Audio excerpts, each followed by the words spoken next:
Definitely blessed to welcome on now. One of the first guys and the very first ESPN top 25 rankings, number six overall player, Baye Fall. How you doing today, my guy? I'm doing all right. How about you? Pretty good, man. I mean, It's it's been good. now about 1 week, I'd say, since the ESPN rankings first came out. You see yourself at number six. What does that mean to you? I mean a lot to me. It's a blessing for me because I wasn't here for a while. I was in America for a while, and then I kept working hard and hard. I think I deserve it, and I'll work hard. Like I'm coming for more. I'm coming for number one soon. And that's something that's challenging for a lot of guys. I mean, to be ranked in the top 10 right after freshman year, some guys obviously aren't able to always sustain it. How do you plan to still become a top 10 player? You may possibly move up before you graduate. I think I just need to keep working hard, improving, and doing my thing. Just do what I do to get there, and I think I can do it very soon. And 1 year from right now, your phone will probably be blowing up. I mean, we see this junior or sophomore class becoming juniors 2022 class right now. The phones are blowing up, pulling in offers. 1 year from now, what do you kind of look forward to be having so many colleges reach out to you and really get the recruitment process started? I just I'm just gonna let my dad handle everything and just like I said earlier, do my stuff, trying to get as much offer as I can get and possibly, you know, get my dream schools and everything, all of that stuff.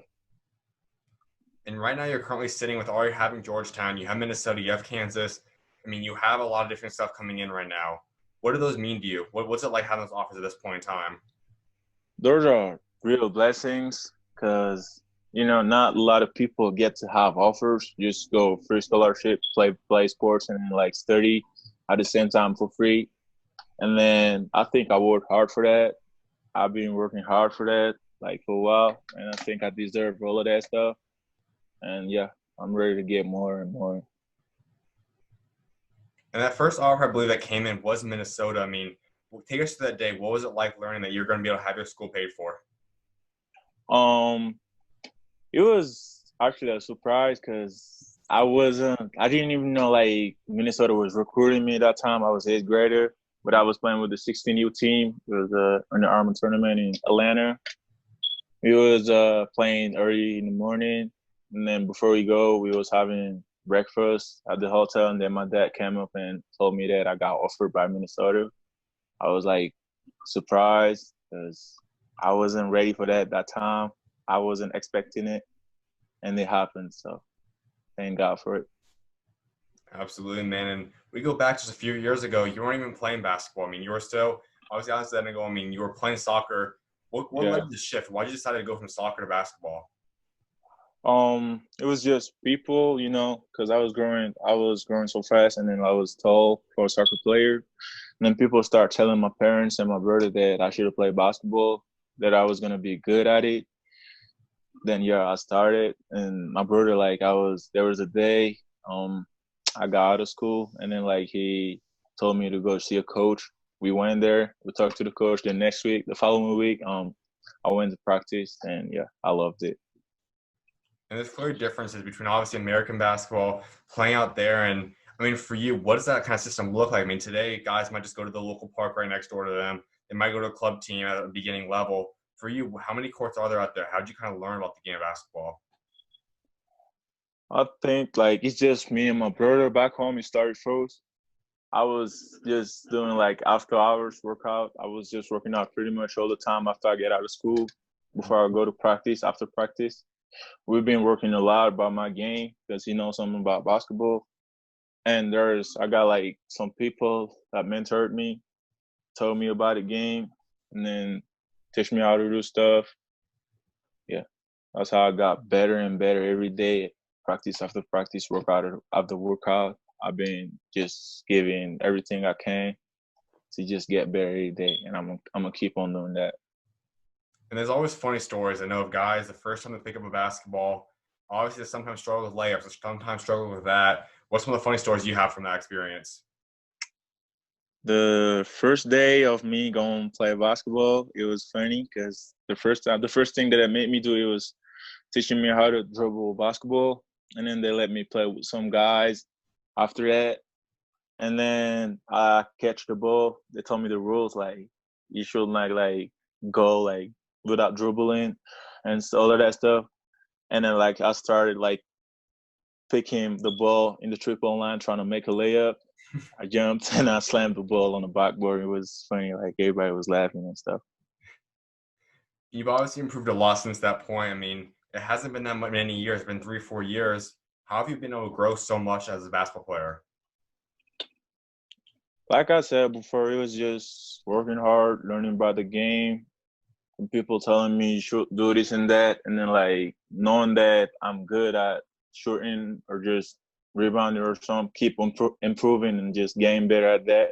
And then the things that I couldn't do, work hard and you know get to know how to do them. Keep like learning new things every day, trying to add everything I can on my bag of basketball. And yeah, that's how everything went up. And God blessed me to give me a little talent, you know. And so you go throughout this the rest of the recruitment process or your process so far, and I mean, you're reaching into kind of your 8th grade year when you decided to come over to America. What was that decision? How did the American opportunity approach you and kind of open up for you? It wasn't like a basketball move or something because my cousin got here first and he told me about here. Then my uncle and my dad planned for something to come like to take me here for a better education. That's how it started. And then like I got moved here in February 2019. And then I started, going to school and all that stuff. And the coach found out that I could have played basketball, and then he got me on the team. I believe one of the first things basketball-wise you did in America was also the Pangos Camp. What was that camp like, kind of getting on a national spotlight right when you got here? I think that camp helped me a lot. It was the first time I played like 5-on-5 basketball in America. It was just a couple of weeks after I got here. Then I went there. It wasn't that hard for me because there was like actually good kids over there. I get to meet some people, some new people, and then that helped me a lot. And then that kind of like helped me to get some national attention first on my 8th grade year. Then I won the MVP and all that stuff. And it was good for me, like to show me out and all that stuff. And I know for pretty much all players, I mean, there's some guys that you guys kind of watch that you guys kind of model your game after, or at least watch and take pieces from the game of. Who are some of those NBA players that you like and you really kind of model your game after, or at least take pieces from? First off, like I'm not modeling my game after anybody yet so far. I'm just doing me, working on stuff that I can and can't, trying to improve more about my game. But people like compare me as Joel Embiid or just Giannis Antetokounmpo. They see me like as a mix of all of that too, those two. Sorry, but players that I like LeBron a lot. I'm a big LeBron fan. He's the GOAT. Mm-hmm. And then I like Giannis, and that's it. But people think like I'm a mix of Joel Embiid and Giannis Antetokounmpo. So yeah, but I'm not modeling my game after anybody yet. I'm not. I don't watch a lot of basketball clips to learn how to do stuff. I just go work out with my trainers. So yeah, I'm just doing me. And both those guys you did mention, I mean, Giannis and Embiid are two of many guys that have now come in to America to play basketball from other countries. And Right. the game of basketball becoming an international sport that almost all countries now play. What's it like seeing this game develop into what it's become? It's great for him because America is a great country of basketball. Is somewhere that you can come and improve, get your talent shown, get better, get profit out of your game, out of your talent, other than like countries like mine. They not big basketball countries. So you just make it like international. You get like you motivate kids, they're motivators to just do better, try to come here and be one of the best because they one of the best over here. So I'm just trying to be like them. And obviously, Senegal and America are two different countries. I mean, you grow up, obviously, Senegal, you're in America now. What's one of the biggest differences in terms of your day-to-day life that you see between the two? The biggest difference is I don't get to do a lot of stuff over here. I just work out, sleep, study, and back in my room. That's it. That's all I do. I don't have a lot of friends over here. Mm-hmm. Instead of like back home, people, like everybody's out there. you can get to meet your friends and all that stuff. I miss them actually. I miss my family too. And over here, you so focused about like your career. You get focused, like you'll be focused about your career back home, but it's not like here because here you don't get like to do like a lot of stuff instead of like back home. You know, you can be distracted by some stuff, but here just focus on basketball and studies. That's all you do, and it's different from like back home because here you get a lot of attention. People like appreciate your talent, Mhm. and then yeah, you get shown off easy when you work hard. And you obviously did talk about your family. I mean, that's a hard part for a lot of guys. Do you still get to have any contact with them? I mean, what's it like? Do you have to get out and talk to your family out there? Yeah, I'll be talking to my family like every day. I talk to my sister and my mom, dad, Okay, everybody every day. We be talking on WhatsApp or just Instagram, something like that. I'm in touch with them all the time. They give me advices, tell me what to do, and yeah. that's awesome. And another big difference is I can imagine the foods. Do you like American food more than the food you have out there? No, I don't think. I mean, I like American food, but I think I like Senegalese food more than American food right now because my favorite food over here is just In-N-Out burgers, or those are my favorite. I like tacos too, but I still miss some, food from back home. I still get some from here, but I think back home is best. Sorry. Absolutely, man. And I mean, well, your freshman year is in the books, as we said. I mean, 19 points a game, over 10 rebounds, almost 4 blocks a game. That's pretty big time numbers for just being a freshman. How do you look to build off that now for your sophomore season and going forward? I'm just trying to keep like everything up, average more than 19, because I was in the first 10 games last year. I think I was averaging 28 points, something, 27.